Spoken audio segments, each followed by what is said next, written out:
Kutoka London, hii ni idhaa ya Kiswahili ya BBC. Mamia ya maaskofu wakutana Vatikana kujadili misingi na mustakabali wa kanisa Katoliki, huku mambo kadhaa yakizuka kuzua mazungumzo. Taasisi ya Mo Ibrahim yachapisha orodha ya nchi zinazofanya vyema na zilizoboronga katika utawala bora barani Afrika. Jivunia kama Kenya imefanya vizuri. Tanzania pia imefanya vizuri, lakini hatua zimekwenda nyuma kidogo. Kwa sababu ambayo tunazijua pia. Baada ya wiki 5 za mgomo wa walimu, mamilioni ya wanafunzi sasa warejea shule nchini Kenya baada ya mgomo kusitishwa.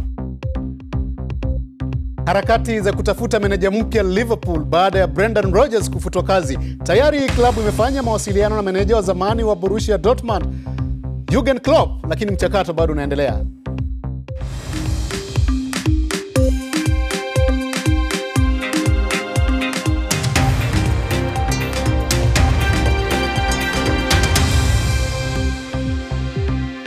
Hujambo na karibu katika Dira ya Dunia kutoka idhaa ya Kiswahili ya BBC, ikikuletea dakika 30 za habari, maelezo, uchambuzi, maoni na michezo. Mimi ni Salim Kikeke nikiwa hapa London.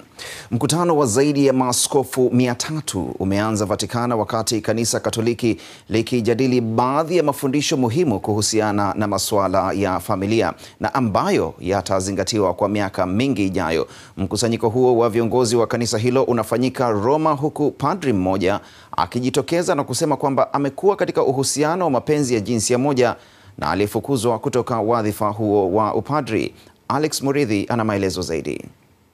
Uongozi wa kanisa ambalo limedumu kwa miaka 2000, na katika sinodi hii Papa Francis akiongoza misa katika kanisa la Mtakatifu Petro ameongeza matumaini ya baadhi ya watu kwamba mkutano huu huenda ukawa ni tofauti na kuweza kubadilisha mafunzo ya kanisa yatakayokuwepo kwa miaka mingi. Lakini Papa alipozungumzia juu ya mapenzi aligusia juu ya mwanamume na mwanamke, na bila shaka sio kuwahusu wanaume wawili.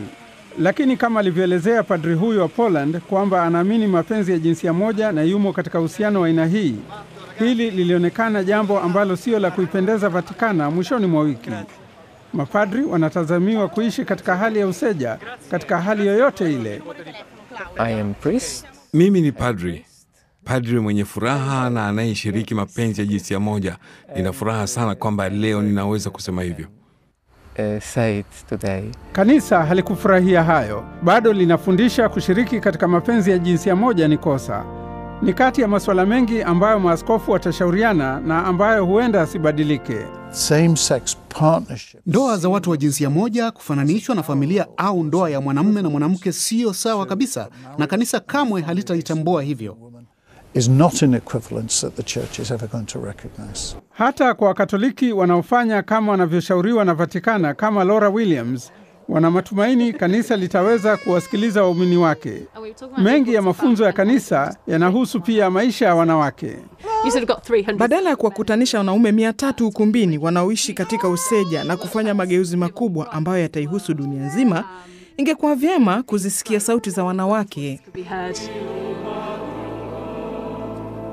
Huku baadhi wakitaka mabadiliko, kuna wengi ambayo wanayapinga vikali.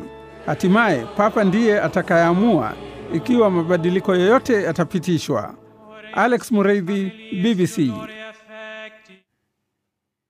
Na kufuatia uwezekano wa baadhi ya masuala muhimu ya familia kupitishwa katika mkutano huo wa Vatikana unaofanyika kwa wiki 3, nazungumza hapa hivi sasa moja kwa moja na Father Wilbert Gobo. Yeye ni padri wa kanisa Katoliki kutoka Tanzania ambaye yuko hapa anasomea shahada ya falsafa hapa London. Karibu sana Father Gobo.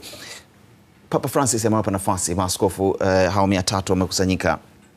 Unadhani wanaweza kupitisha swala hili ambalo limezua utata la mapenzi ya jinsia moja? Kwa kweli natumaini swala hili litapitishwa, kwamba viongozi hawa wa kanisa wanaokutana watajitahidi kufanya juu chini ili kuonyesha upendo na huruma kwa watu wenye jinsia moja ambao vile vile ni watoto wa Mungu. Kitu ambacho hakiwezi kupitishwa ni ndoa ya watu wa jinsia moja. Kwa sababu katika kanisa Katoliki ndoa ni kati ya mwanaume na mwanamke, na hii sio tu sheria ya kanisa bali ni sheria ya kimungu. Hivyo kanisa haiwezi kutengua ukweli huu. Lakini Papa Francis amewapa nafasi wajadili swala hili. Imani yako ni kwamba hawatapitisha, sio?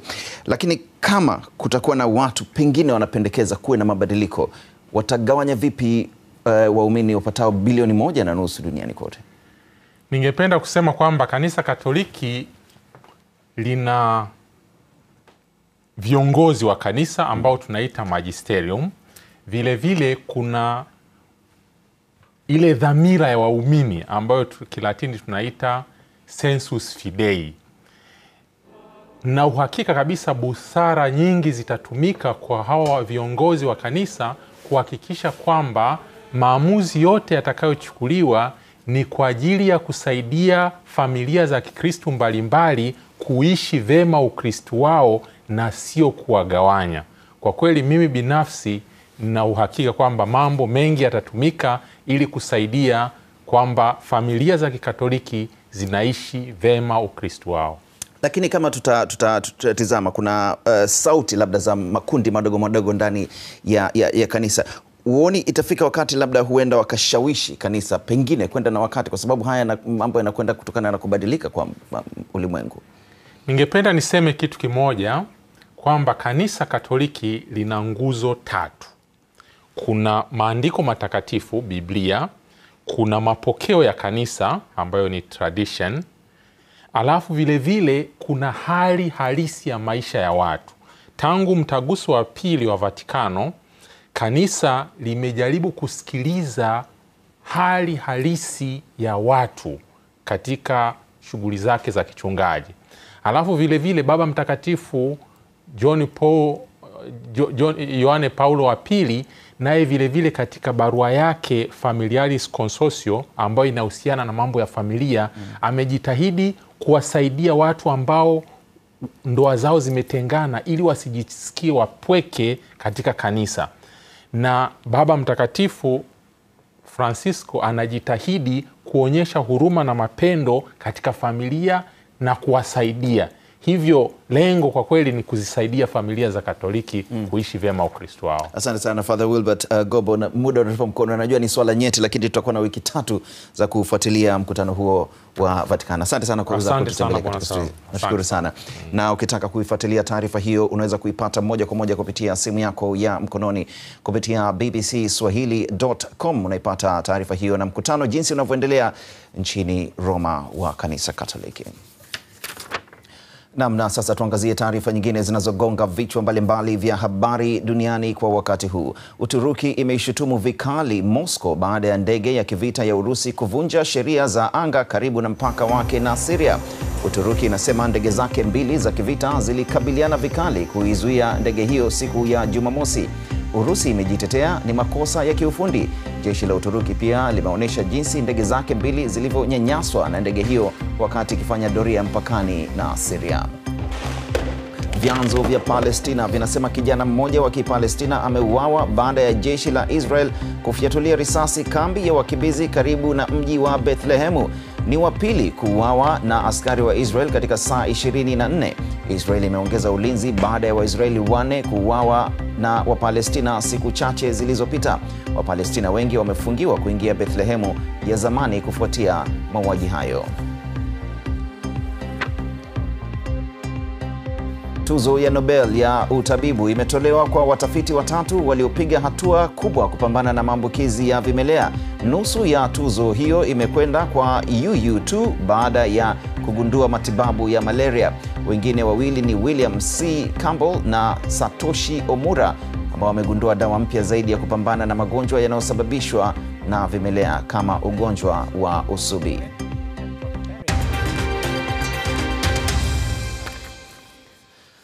Shule zote za umma nchini Kenya zimefunguliwa tena leo baada ya walimu kusitisha mgomo wao. Vyama vya walimu vimesema vimefanya uamuzi mgumu lakini wa busara kutii masharti ya mahakama kwa kurejea darasani, huku kesi yao inayohusu nyongeza ya mishahara ikiendelea kusikilizwa. Chama kikuu cha kitaifa cha wafanyakazi KNUT kimesema kilikuwa na fununu za serikali kuwagawa viongozi wake na kuwakamata baadhi yao kisha kuwaajiri walimu wengine. Tayari walimu 10,000 walishapewa ajira ya miezi mitatu na serikali iliyotakiwa kuanza leo, lakini mahakama ilisitisha Ijumaa iliyopita. Mwandishi wetu Ansoi ametembelea moja ya shule jijini Nairobi na kututumia taarifa ifuatayo. Wanafunzi zaidi ya milioni 12 wamerejea darasani hii leo kote nchini baada ya vyama vya walimu kusitisha mgomo ambao umekuwa ukiendelea kwa muda wa wiki 5 sasa. Wamefanya hivyo wakifuata agizo la mahakama kwamba wasitishe mgomo huo kwa miezi mitatu, huku wakiendelea kujadiliana na serikali kuhusiana na masuala yaliyokuwa yameibuka, ikiwa pamoja na nyongeza ya mishahara kwa takriban 50%. Nimekuja katika shule ya msingi ya Nairobi hapa jijini na nimekutana na naibu mwalimu mkuu Eve Galgalo. Mmepoteza muda mrefu sana, wiki 5, na kuna wale wanafunzi ambao watakuwa wanafanya mitihani. Kwa hivyo mtafanya nini ili kuhakikisha kwamba wataweza kusoma yale masomo waliyopoteza? Walimu wanajaribu kuhakikisha ya kwamba wameweka mikakati ya kuhakikisha ya kwamba watoto wataweza kumaliza ile silabasi ambayo walikuwa wanatakana kumaliza ili waweze kufanya mtihani wao bila hofu yeyote. Asante sana. Kwa hivyo mhula huu ni wa 3 na muhimu zaidi katika kalenda ya shule hapa nchini Kenya, kwa sababu wanafunzi katika darasa la 8 na kidato cha 4 katika shule za upili watakuwa wakifanya mitihani ya kitaifa ambayo itatumika kukadiria wataelekea wapi watakapomaliza shule. Kwa hivyo kwa wanafunzi na pia kwa wazazi ambao wamekuwa na watoto hao kwa muda wa wiki 5 nyumbani, wamefurahia sana hatua hiyo ya kurudi shuleni. Mmefurahi?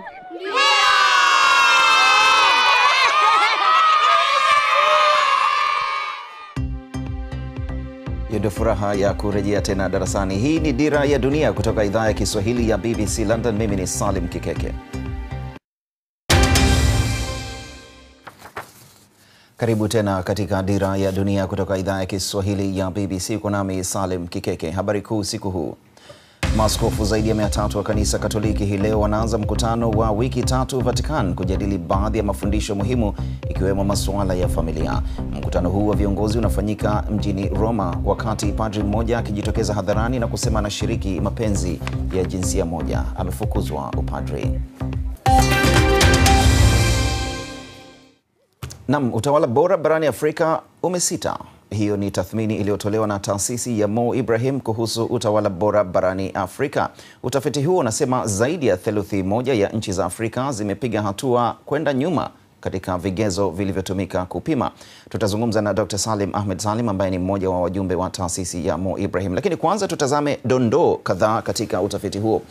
Utafiti huo una viashiria 93 ambavyo vimewekwa kwenye mafungu 4, moja likiwa usalama na utawala wa sheria, ushiriki wa haki na haki za binadamu, fursa endelevu za kiuchumi na maendeleo ya watu.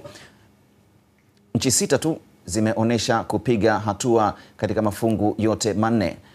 Ivory Coast, Morocco, Rwanda, Senegal, Somalia na Zimbabwe ndio zimefanya hivyo, na eneo la kusini mwa Afrika linasalia kuwa linalofanya vyema likifuatia na Afrika ya Magharibi, Afrika ya Kaskazini, Afrika Mashariki na Afrika ya Kati ni eneo linaloshika mkia ambalo Afrika ya Kati ambalo limetetereka zaidi tangu mwaka 2011. Kupata ufafanuzi zaidi nimezungumza awali na Dr. Salim Ahmed Salim ambaye kwanza nimemuuliza ina maana Afrika haisongi mbele. Hapana, sio kwamba hakuna hatua zilizopigwa, lakini sasa ukifananisha na mategemeo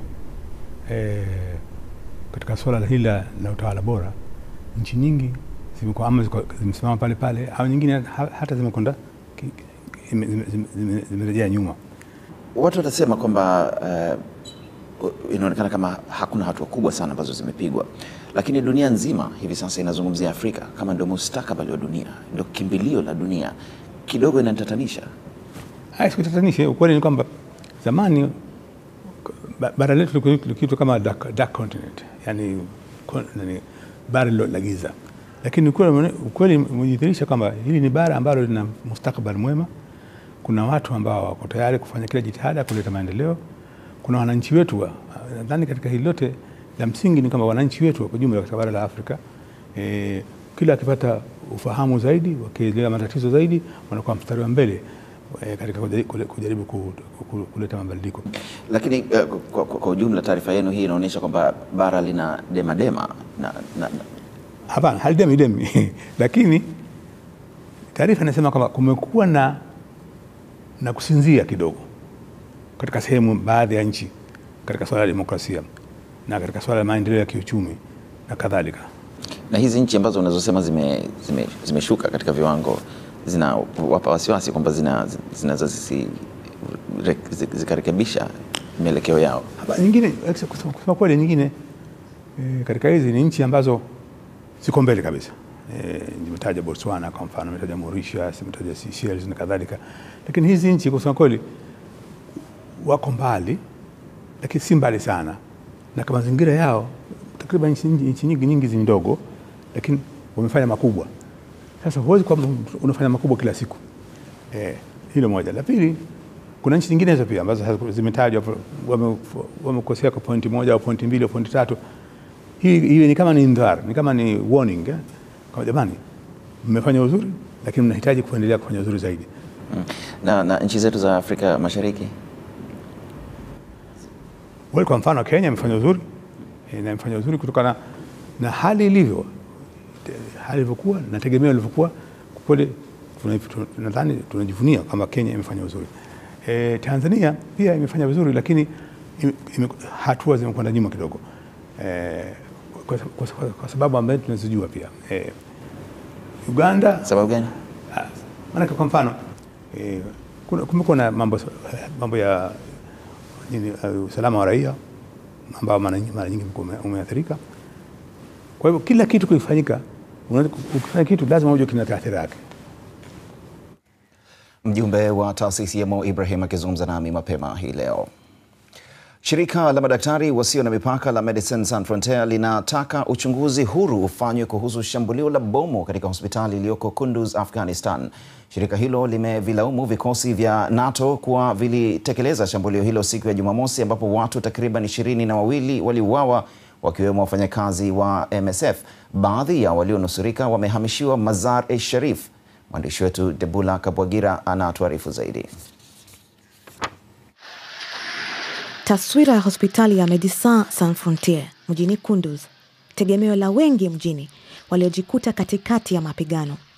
Mjini Mazar-e-Sharif, majeruhi wako salama, lakini bado wana mshtuko.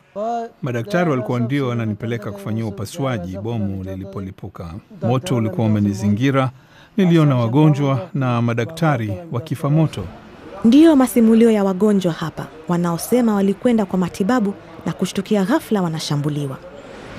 Hakukuwa na pahala pa kujificha. Baba yangu alinipeleka chumba kilicho chini ya ardhi. Jua lilipochomoza, wanajeshi wakanichukua.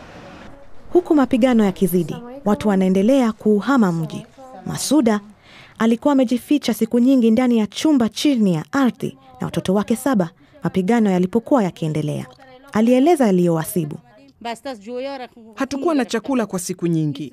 Nyumba yetu iliposhambuliwa, tukalazimika kukimbia mji. Tulipokuwa tunakimbia, niliona miili ya watu kila mahali. Mzozo wa Kunduz unaendelea huku maisha ya watu ikizidi kuhatarishwa. Debula Kabwagira, BBC. Tutarejea baada ya takriban dakika 2 kwa matangazo zaidi. Hii ni idhaa ya Kiswahili ya BBC London. Karibu tena katika Dira ya Dunia kutoka idhaa ya Kiswahili ya BBC, na sasa kwa habari za michezo tuende kwake Peter Musembi. Peter, karibu sana. Shukrani. Asante Salim Keke. Na klabu ya Liverpool imeanza mchakato wa kutafuta meneja mpya mara moja tu baada ya kumfuta kazi meneja wao Brendan Rodgers. Tayari wamiliki wamefanya mazungumzo na aliyekuwa meneja wa Borussia Dortmund Jurgen Klopp. Rodgers ambaye ameiongoza Liverpool kwa kipindi cha miaka 3.5 alifutwa kazi jana punde tu baada ya klabu hiyo kutoka sare 1-1 na mahasimu wao wa nyumbani Everton. Wamiliki wa Liverpool wamekuwa wanawafikiria watu kadhaa, na hii leo wamefanya mawasiliano na mawakala wa Jurgen Klopp ambaye aliongoza Dortmund kushinda mara 2 pili ligi kuu ya Ujerumani. Pia mwingine aliyetajwa ni aliyekuwa meneja wa Real Madrid Carlo Ancelotti. Sio Liverpool tu wanaotafuta meneja mpya. Sunderland wako katika hali hiyo hiyo. Jana meneja wao Dick Advocaat alijiuzulu baada ya msururu wa mechi 8 bila kupata ushindi mechi hata moja. Na mstakabali wa meneja wa Chelsea Jose Mourinho pia nao uko mashakani. Chelsea walifungwa 3-1 na Southampton mwishoni mwa wiki na kwa sasa hivi wamo katika nafasi ya 16 kwenye jedwali la ligi kuu ya England. Ila Mourinho anasisitiza kuwa haondoki labda afutwe tu. Anapata uungwaji mkono kutoka wachezaji akiwemo nahodha John Terry, lakini wamiliki bado hawajazungumza lolote. Ushindi wa jana wa Arsenal wa 3-0 dhidi ya Manchester United umewapandisha katika nafasi ya pili, lakini tofauti yao ni goli 2 tu. Man City baada ya kuonyeshea Newcastle mvua ya magoli 6-1 wameketi kileleni wakiwa na pointi 18. Na sasa kombe la dunia mchezo wa raga, inaonekana mashabiki wa England wamenyong'onyea kweli kweli baada ya England kuondolewa mwishoni mwa wiki. Waliondolewa baada ya kushindwa na Australia pointi 33-13. Australia na Wales ndio wanaosonga mbele robo finali kutoka kundi hilo la A. England wanakuwa ni timu ya kwanza wenyeji wa kombe la dunia mchezo wa raga kuondolewa kwenye hatua ya makundi, na hii ina athari mbaya. Awali nimezungumza na Lucas Onyango ambaye aliichezea timu ya taifa ya Kenya ya raga na sasa amekuwa anacheza raga ya kulipwa mjini Manchester hapa England, kujua nini kilikwenda mrama kwa wenyeji England. Nafikiri ile kitu muhimu England walifanya makosa ni pia juu ya selection, kwa sababu wachezaji wale wachezi hapo Uingereza hawezi chezea national team. So kuna wachezaji wazuri wanacheza team wanachezea huko Ufaransa. Na pia jambo lingine pia ni preparation yao, labda ikukua walikuwa wamejua kitu Australia watafanya, lakini angeweza kufanya jambo lolote kushinda huo mchezo, na ni vibaya sana au kushindwa hapa nyumbani, na nafikiri kocha atafutwa kazi na kuna wachezaji kadhaa kwa hiyo timu sioni kama watachezea England tena. Aha, na sio kufutwa kazi tu kwa kocha na baadhi ya wachezaji kuondolewa. Itakuwaje sasa miongoni mwa mashabiki mashindano kuendelea, kombe la dunia bila timu yao kuwepo? Wewe unafikiri itakuwaje sasa? Nafikiri italeta shida mingi, kwa sababu pia watu wengi walikuwa wametarajia England watafika mbali kwa hii competition, lakini sasa vile wametoka pia itakuwa kuna watu wengine wataona mbona niende uwanjani kuona raga na naweza ona kwa televisheni nyumbani.